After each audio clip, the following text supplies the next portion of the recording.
Hola, mi nombre es Lautaro Moncayo, soy ayudante en la Cátedra de Historia de Asia de Gabriel López. Les damos la bienvenida a esta nueva cursada 2021.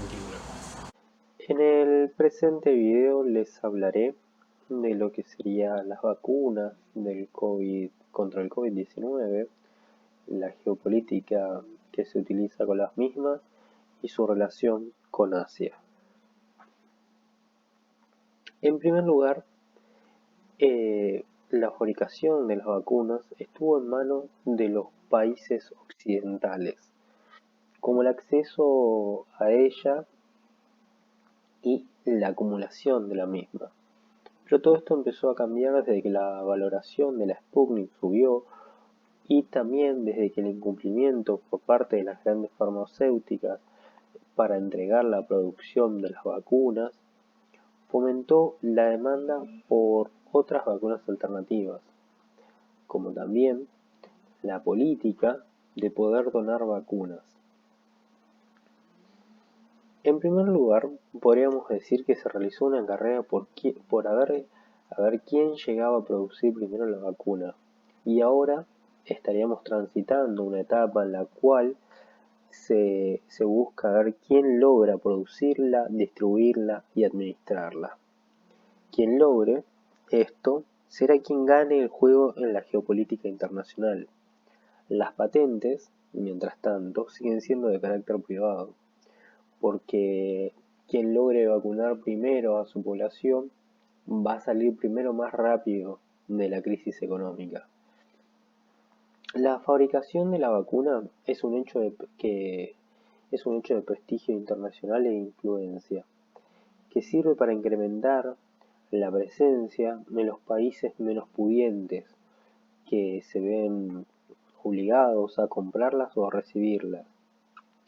Es así también una medida como para contrarrestar, ¿sí?, las exigencias de los grandes laboratorios, ya que si, si aquellos países que no la pueden comprar la tienen que recibir, entonces quien le otorgue aquellas vacunas en esa medida va a estar contraponiéndose a los grandes laboratorios. Definitivamente las vacunas son un arma diplomática donde los países que la producen pueden extender su poder, como en este caso sería el caso de China y Rusia, que son unas potencias neoimperialistas que trabajan con los países en vía de desarrollo. En la mayoría de los países asiáticos, la inoculación de su población se va desarrollando de manera mucho más lenta que en los países occidentales. Esto se debe a que la cantidad de contagios por COVID que presentan en estos países, si exceptuamos el caso de Japón y en la India, que siempre tuvo números altos de contagios y ahora está pasando por un momento lamentable, eh, podemos determinar que en lo general Oriente siempre tuvo un mejor manejo de la pandemia que Occidente. Pero esto se debe no solo a un factor, no solamente al factor de que hay menos contagios en Oriente que en Occidente, sino también que Occidente no tiene mucha flexibilidad para manejar sus vacunas, porque no las puede controlar y esto se debe a que son productos de privados y por ello están más expuestos al aumento de los precios o de la forma de la distribución de las vacunas. Pero, ¿por qué es que los países eh, asiáticos tienen menos contagios y menos muertos por COVID? Puede ser que acá la clave esté en un mejor control o un mayor control exhaustivo de los contagios y de los contactos para aplicar la cuarentena y otras medidas, ya que se busca dar con el COVID cero. Este puede ser el motivo por el cual la población de los países asiáticos no ven la vacunación como una prioridad, porque el problema se ve lejos y si es que aparece en caso, habrá unas medidas de seguimiento exhaustivas por parte del gobierno. A esto también podemos hacer referencia a una cultura distinta en relación a las políticas estatales de control, de autoridad y de jerarquía de la misma sociedad, como es la herencia confuciana, ¿sí? La herencia confuciana en estos países que se establece fundamentalmente por normas morales, ¿sí? Tienden a marcar las relaciones tanto sociales como políticas y la del sujeto con el Estado y de la familia.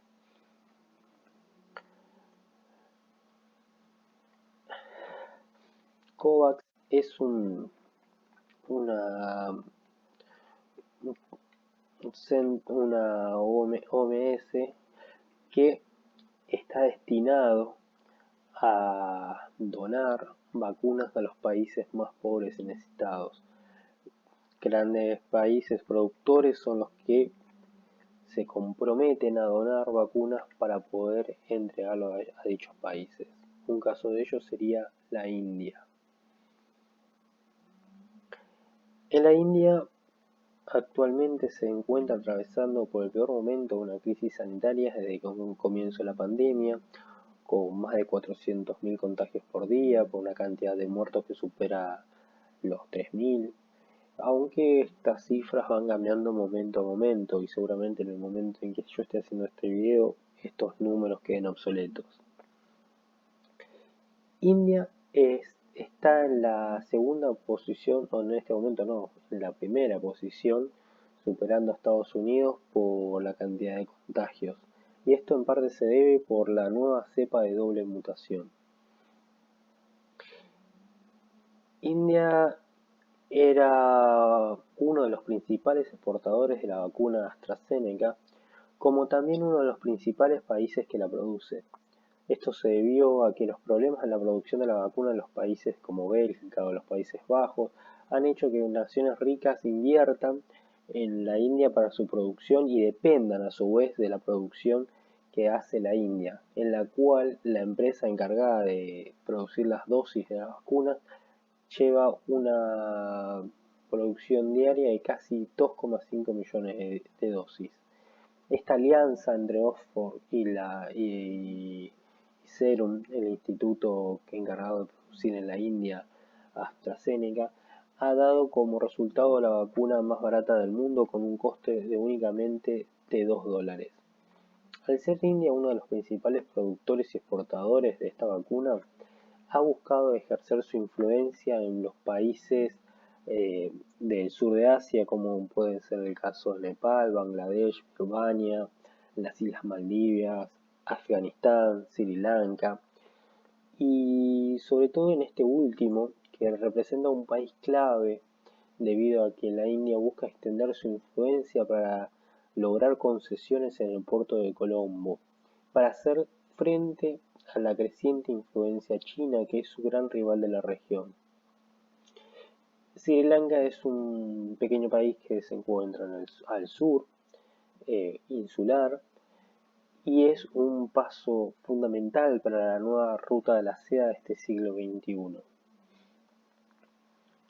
Y aunque la India contaba con una producción de 2,5 millones de dosis diarias, que no solamente exportaba vacunas de manera gratuita a sus vecinos, también había prometido 200 millones de dosis al fondo de COVAX. Pero la segunda ola de contagios puso un freno a las exportaciones. El gobierno de Narendra Modi, que es el primer ministro hindú, que para decirlo dar un par de características, dar un spoiler de lo que será la materia, Narendra Modi es un político conservador, un hinduista de ultraderecha, tiene una política muy dura con los musulmanes, relegándolos como ciudadanos de segunda clase, y mediante esta fomentación del hinduismo ha sido fuertemente criticado por el Congreso Nacional Indio, que es el partido opositor al partido de Modi. Y esto se debe por su manejo en las medidas sanitarias de la pandemia, o por las pocas toma de decisiones en las restricciones durante la fiesta hinduista de Kumbh Mela, que incluye un baño en el río Ganges, donde se convocaron a millones de personas de diferentes partes del país a bañarse en el río sin que existiera ningún tipo de control. Esto, sumado a la falta de claridad de los datos oficiales o de las víctimas o de los infectados, acompañado de un sistema sanitario deficiente y una lenta vacunación, ha despertado el sentimiento nacionalista del pueblo que ve que su nación produce vacunas para el resto del mundo, pero no las brinda para su pueblo. Aunque existe una vacuna de fabricación nacional llamada Covanix, que el gobierno no ha brindado muchos datos en cuanto a la eficacia de este fármaco, el pueblo se muestra reticente al hecho de vacunarse con esta vacuna. Pero ante la crisis actual, muchos países se han demostrado en brindar su apoyo en recursos económicos y médicos para, para la India, como es el caso del Reino Unido, aunque el primer ministro de Asuntos Exteriores remarca que la negociación por cumplir el plazo de las entregas de las vacunas es un asunto aparte. O sea, te brindo la ayuda, pero si no me das las vacunas, estamos hablando en otros términos. Todo esto ha sumado y ha dado a las imágenes perturbadoras y a lo que podemos ver hoy por hoy en la India y lo que está pasando con la cantidad de muertos y las filas funerarias prendiéndose las 24 horas al día. Aunque una empresa india llamada Hetero Biofarm se ha comprometido con el Fondo Ruso de Inversión Directa y el Instituto Gamaleya en producir la Sputnik 5 en el país, que planea alcanzar una cifra de 300 millones de dosis para fines de este año, lo cual representaría un alivio para la India, pero la India quedaría nuevamente relegada contra su rival regional histórico que es China, que es contra quien ella buscaba mediante las vacunas hacerle frente al gigante asiático que es China en este caso. La India se encuentra en este momento en una recesión económica, va experimentando un proceso más allá de la pandemia, un proceso de recesión económica, por lo cual no le puede hacer frente de igual a igual a China. Y acá unos datos, como podemos ver, como China y la India, disculpen, va quedando aislada, digamos, o cercada por las influencias políticas de China. Ahora pasaremos al otro actor importante de este marco asiático, que sería Rusia, sobre todo, y si hablamos de Rusia estaremos hablando de Putin. En 1957 el satélite Sputnik fue una innovación que rompió esquemas y la vacuna Sputnik hoy también lo es. ¿Por qué? Porque el nombre no es casual, ya que la vacuna representa un remake de aquella carrera espacial de los 50. Y hoy por hoy, más de 39 países ya han aprobado la Sputnik. Incluso la Unión Europea está solicitando la misma ante la escasez y la desconfianza de otras vacunas como AstraZeneca. Desde que la publicación de la revista de Lance ha dado la efectividad de la Sputnik en 92%, ha incrementado la demanda de la misma, lo cual resulta ser un instrumento importante para Rusia en la geopolítica. Si bien la televisión estatal rusa está presentando este hecho como una prueba de liderazgo científico y el país se va remarcando internacionalmente, el avance sobre la vacunación sobre la población va de manera muy lenta. debido a que no hay un nuevo confinamiento nacional, debido a que las autoridades reflejan números de muertes bastante bajos y debido a que el propio presidente también, Vladimir Putin, no se ha vacunado hasta el día de la fecha. Todo esto y la oposición a Putin hacen que un cierto porcentaje de la población se niegue a vacunarse. Aunque hoy por hoy Rusia registra alrededor de 8.700 casos nuevos de coronavirus y 400 muertes diarias por la enfermedad, donde el mayor pico de contagio está siendo en la capital o en San Petersburgo, donde acumula alrededor de 4 millones y medio de contagios y 99.000 muertos. Desde el Kremlin proponen que antes de septiembre, para septiembre de este año, se pueda llegar a vacunar el 60% de la población. También Rusia está produciendo la Sputnik en 3 continentes distintos. Esto es en Corea del Sur, en la India, donde se planea que vaya a ser el mayor productor de la Sputnik, Argentina, Argelia y Brasil, donde en estos 2 últimos casos ya la producción ya está en marcha. Y también hay negociaciones con Turquía y con Irán. Este avance geopolítico de Rusia tiene que ver con un retroceso en la política exterior de los Estados Unidos, sobre todo durante el gobierno de Trump. Trump se ha retirado del plano político y ha dejado el campo abierto para que avancen en nuevas medidas tanto Rusia como China, sobre todo el Kremlin, que estaba avanzando en lo que sería el Medio Oriente, en algunos sectores de África, en Latinoamérica, como en el caso de Argentina, y todo esto ha provocado también una importante campaña anti-Sputnik, como por ejemplo tenemos los medios de comunicación acá que hacen una campaña de antivacunación de la Sputnik, defenestrándola, que es como una versión más pequeña, digamos, de lo que serían las campañas, por ejemplo, de contra las grandes farmacéuticas. Por ejemplo, en Brasil se utiliza la Pfizer y no ha utilizado la Sputnik por una cuestión de una presión misma de las grandes farmacéuticas que son las Pfizer y por sus contactos obviamente con quien las tiene compradas. Ahora pasemos a China.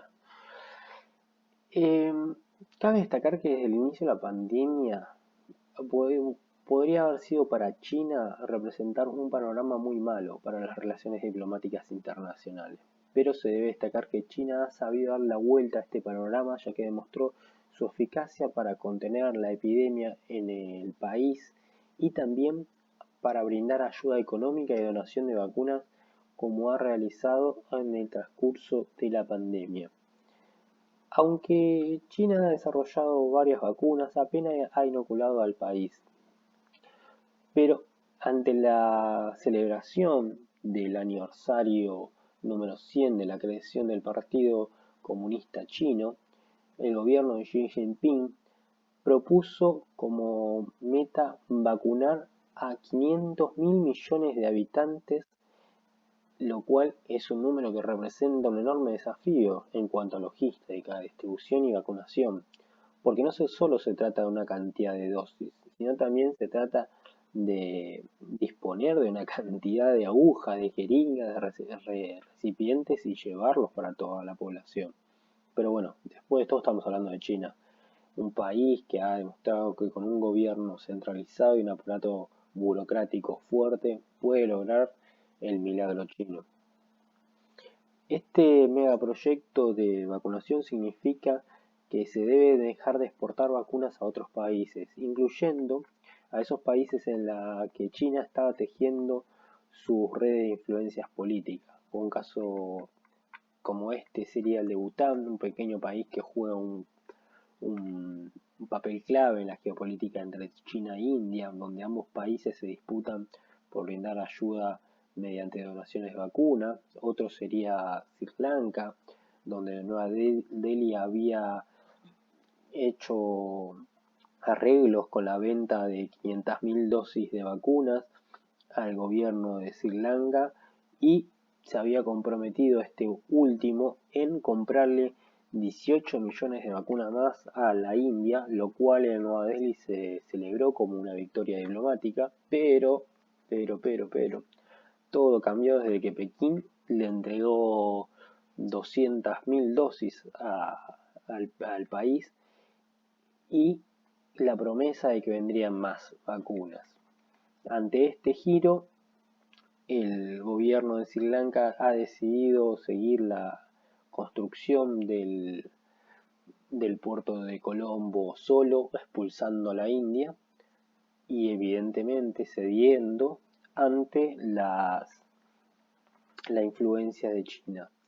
Otro caso que podemos ver acá es las disputas que está teniendo China en el mar del sur de China, sobre todo por una cuestión de lo que sería la pesca, pero también sobre la influencia que está ejerciendo China con un rival que es el Vietnam, que es el Partido Comunista de Vietnam, que a través de la liberalización económica busca convertirse en el nuevo dragón emergente de Asia, pero esto lo ha acercado a las potencias occidentales y sobre todo teniendo como un aliado a Estados Unidos, lo cual ha llevado en disputa a pelearse con China justamente. Pero no todos los conflictos con la vacuna tienen que darse justamente en Asia. China también está buscando mediante donaciones de vacunas presionar a aquellos países que reconocen a Taiwán como país. Actualmente únicamente hay 14 países que reconocen la isla. Un claro ejemplo de esto es Paraguay, quien es el único país de Sudamérica que se encuentra en esta posición. Por el momento Paraguay vive una doble crisis, que es una económica, una política, y una sanitaria, donde el gobierno de Mario Benítez se encuentra en una situación complicada frente a la mala gestión de la pandemia, acompañada por un desgaste del propio partido político, que es el Partido Colorado. Ante estas medidas, el pueblo está pidiendo, exigiendo nuevas elecciones y medidas urgentes contra la pandemia. China se ha mostrado dispuesta a brindar millones de dosis de la Sinovac a Paraguay, como también le ha ofrecido inversiones extranjeras o ayuda económica, siempre y cuando que Paraguay rompa relaciones con Taiwán, ya que la República Popular China no mantiene relaciones con quien reconocen a Taiwán, porque desde Pekín consideran a Taiwán como una provincia rebelde de China. Pero hasta este momento Paraguay no ha cedido ante las presiones chinas y únicamente ha ingresado al país 160.000 vacunas que han sido donadas de Chile. Pero estas 160.000 vacunas son chinas también. Este compromiso de Pekín marca una diferencia bastante grande con lo que es Estados Unidos y refuerza lo que sería una construcción de la nueva ruta de la seda del siglo XXI, que va a dar un marco, o que va a marcar en realidad lo que sería el mundo post pandemia, cuando en algún momento termine. China dona vacunas, Estados Unidos no, aunque ahora bien está tratando de cambiar esa política. Pero bueno, como se había dicho antes, China y Rusia son neoimperialistas, están buscando mediante estas donaciones tener una nueva influencia política. En el caso de Japón hoy por hoy está atravesando el tercer estado de emergencia Japón es uno de los países que peor índice tiene en el manejo de la pandemia en cuanto a las cifras asiáticas, cuenta con 500.000, más de 500.000 contagios, se acerca al número superior de 10.000 muertos. Está tomando medidas de restricciones, pero son parciales, tanto en Tokio, Kioto, Hyogo y Osaka, ya que estas medidas parciales lo único que restringen son bares, teatros y centros comerciales, pero así no así como el transporte público, las calles siguen estando llenas de gente. Y esto tiene que ver también con un poco como la economía parada de Japón, que no puede dar un paso atrás ni tampoco puede detenerse, ya que se encuentra en una situación preocupante. Y también contemos que dentro de pocos meses se van a celebrar los Juegos Olímpicos en Japón, lo cual son fundamental para mantener la economía del propio país. Pero lo alarmante de la situación es la lentitud con la que se está vacunando a la población. Solo el 1% se encuentra vacunada. Esto se debe a que Japón requiere pruebas adicionales para hacer uso de las vacunas aprobadas en el extranjero, por lo que hasta el momento solo utiliza la Pfizer, desarrollada en los laboratorios estadounidenses. Todo esto con la agravante de una nueva variante del coronavirus que se está desarrollando en Japón. Pasando por el último punto a tocar, que es los Emiratos Árabes Unidos. Los Emiratos Árabes Unidos en el 2020 ha firmado un acuerdo con Israel, convirtiéndose en el cuarto país árabe en firmar dicho acuerdo, ante el repudio de la sociedad árabe por este acercamiento a Israel. Pero ¿por qué este dato? Porque no es un dato menor, ya que el país está desplegando vacunas, o sea, Emiratos Árabes está desplegando vacunas con mayor rapidez que cualquier otro, excepto Israel, y ha comenzado a donar vacunas de Sinopharm fabricadas en China, pero que compraron los Emiratos para dárselas a países donde tienen intereses estratégicos o comerciales. ¿Sí? Ya sea acaso como islas en el Océano Índico o como Egipto, que es uno de sus aliados árabes, y todo esto gracias a la cantidad de petrodólares que poseen los Emiratos. Aunque en Egipto los médicos han decidido tomársela con cierta precaución o directamente no han decidido inyectar las vacunas por una cuestión de que esperan una publicación sobre más datos sobre la vacuna china. Lo mismo ha pasado con el gobierno de Malasia, que es uno de los mayores socios comerciales de Emiratos, que rechazó la oferta de 500.000 dosis. Muy bien. Con esto daremos por concluido lo que es el video de las carreras, las vacunas, y hemos tocado algunos de los ejes principales que se van a trabajar en la materia, sea India, Rusia, China, Japón y parte del mundo árabe. Bueno, muchas gracias por escucharme y que tengan una excelente cursada.